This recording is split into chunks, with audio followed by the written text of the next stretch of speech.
Kutoka Plus 254 Kenya, Tanasha Donna ameachia wimbo wake mpya unafahamika kama Sawa, na ni kama una siku moja tu tangu utoke. Mapokezi yamekuwa ni makubwa, lakini Tanasha mwenyewe ameendelea kufanya media tour kwa ajili ya kuintroduce ngoma yake hiyo hapo, katika kuendelea kuwafikia zaidi mashabiki wake. Amefika kwenye exclusive interview na mzazi Will Tuva wa Mseto East Africa Radio Citizen, na alikuwa akifanya interview hapa exclusive kabisa kuzungumza kuhusiana na project yake na mambo mengine. Kwenye interview hii hapa Tanasha amezungumza mambo mengi sana, ikiwemo issue ya Nasib Junior, yeye kuhusiana na kubadilisha dini, mchongo ambao ulitokea Tanzania, Mwijaku kuomba msamaha, na yeye pia anawasiliana na Diamond Platnumz mpaka hivi sasa. Hayo ndio mambo ambayo ameajibu Tanasha kupitia kwenye exclusive interview hiyo hapo na mzazi Will Tuva.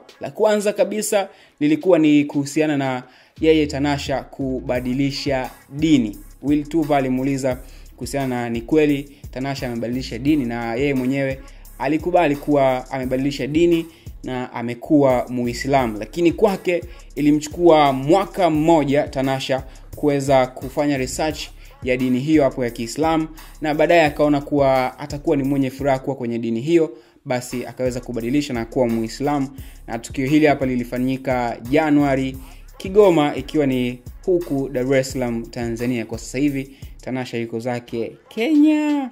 Kwa upande wa wazazi wake walikubaliana kabisa na yeye kubadilisha dini, na walikuwa upande wake, kwa sababu yeye mwenyewe Tanasha anasema kwamba wazazi wake sio Waswahili, wazazi wake ni Wanyamwezi, so walielewa tu kwa haraka au kwa mara moja yeye alivyowaambia kuhusiana na kutaka kubadilisha dini. Kuhusiana na kukosolewa kwenye mavazi huko kwenye mitandao ya kijamii, unakumbuka Tanasha amekuwa akikutana na negative comments nyingi sana mara baada ya kutambulika kama Aisha na namna ambavyo anajiweka kimavazi huko kwenye Instagram. Yeye mwenyewe anasema kwamba hata akivaa hijab atasemwa tu, kwa sababu watu lazima watafute nini ambacho kina tofauti kwake, au lazima wakosoe tu kuhusiana na mavazi na yeye tu. Kwa hiyo hata akivaa hijab anaona tu atamkosoa. So yeye amebidi amemwachia Mungu, na anataka Mungu ndiye ambaye atamjaji pekee, sio watu wa Instagram. So wale ambao walikuwa kimjaji Tanasha kuhusiana na mavazi au yeye kubadilisha dini na kwa nini havai mavazi ya kujistiri, amejibu kuhusiana na hilo hapo kwamba hata akivaa hijabu basi wataendelea tu kumsema, kwa sababu lazima watatafuta tu kosa kwenye chochote kile na kuendelea kumpa negative comment huko kwenye mitandao ya kijamii. Lakini pia Tanasha amekataa kuwa kwenye mahusiano na Jamal Gaddafi. Huyu ni mshikaji ambaye amekuwa akionekana naye sana mara kadhaa, na inafahamika kwamba Jamal Gaddafi ni baba wa mtoto mmoja na ameoa. So watu kibao kwa wanahisi kwamba huenda Tanasha anashawishiwa na Jamal Gaddafi kuolewa kama mke wa pili, lakini Tanasha amelikataa hilo na kusema kwamba Jamal ni mtu wake wa karibu sana na amekuwa akifanya kazi professional, na hawezi kuwa kwenye mahusiano na hawezi kufikia pia hatua hiyo. So kwa wale ambao mlikuwa mkiuliza kuhusiana na Tanasha na Jamal Gaddafi kwenye ukaribu wao ambao mlikuwa mkiutafsiri tofauti, Tanasha amesema hakuna ambacho kinaendelea. Lakini pia Tanasha amezungumza kuhusiana na Nasib Junior, mtoto wake ambaye amempata na Diamond Platnumz. Anaendeleaje sasa hivi na anamuonaje kwenye ukuaji wake na vitu vingine. Tanasha amejibu kuhusiana na yeye kumuona Nasib Junior ni mtoto ambaye amechangamka sana, na hatompangia aje kuwa nani, atakavyotaka kuwa ndivyo ambavyo atakuwa. So kwa upande wa yeye hataki kumuona mwanae anamforce kuwa lawyer, anamforce kuwa daktari, hapana.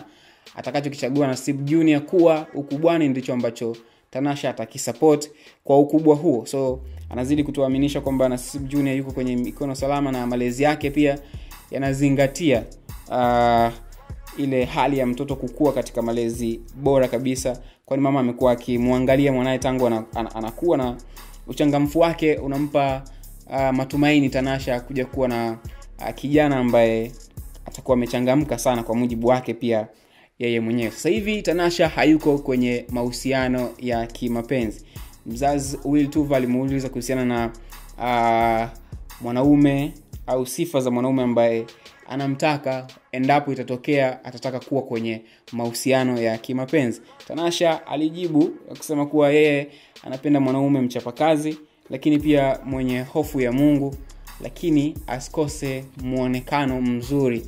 Lakini sio kuwa na muonekano mzuri wa nje alafu roho yako ni mbaya, yeye anakuchukulia wewe ni mbaya tu. Anataka muonekano mzuri ndani ya roho na nje pia. So hizo ni sifa 3 kubwa ambazo amezitaja Tanasha kwa mwanaume ambaye angewish au anawish kuwa naye kwenye mahusiano ya kimapenzi kama ikitokea: mchapakazi, mwenye hofu ya Mungu, lakini pia mwenye muonekano mzuri. Aliulizwa kuhusiana na kuwepo kwenye mahusiano ya kimapenzi bana. Sasa Tanasha yeye alikataa kuhusiana na kuwepo kwenye mahusiano ya kimapenzi na mtu yoyote, bali ana uhusiano wa karibu sana na kazi ambayo anaifanya. Anafanya nini? Anafanya muziki. So ameconcentrate kwa asilimia kubwa kwenye kufanya burudani ya muziki na kuleta burudani nzuri kwa mashabiki ambao wamekuwa wakimfuatilia kila siku. So kuhusiana na swala la kuwa kwenye mahusiano, Tanasha amesema kwamba yuko kwenye mahusiano na kazi ambayo anaifanya.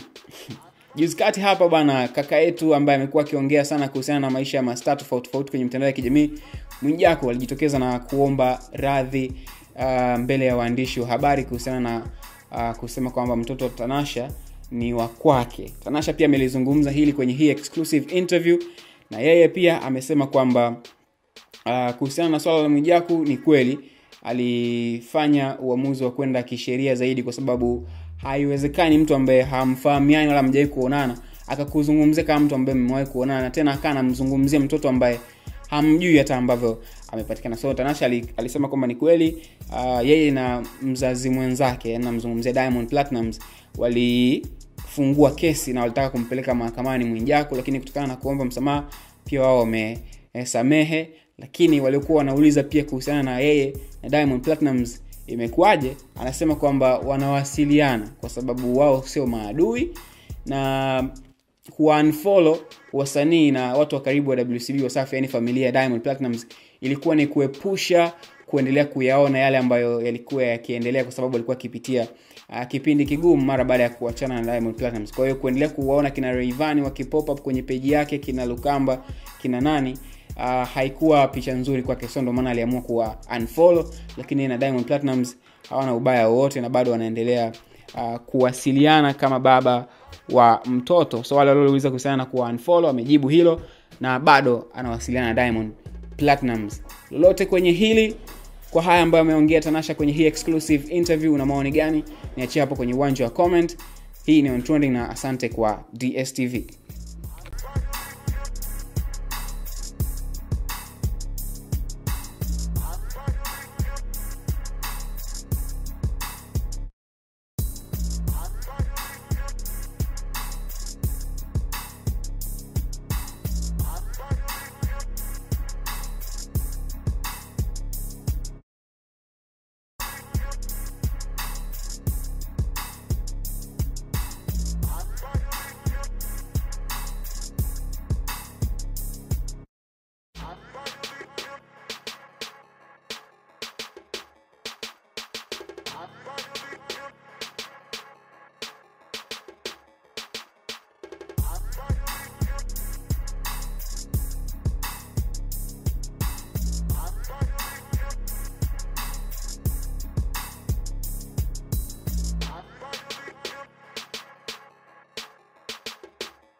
Asante sana guys, my new project Sawa Sawa is officially out right now on all digital platforms.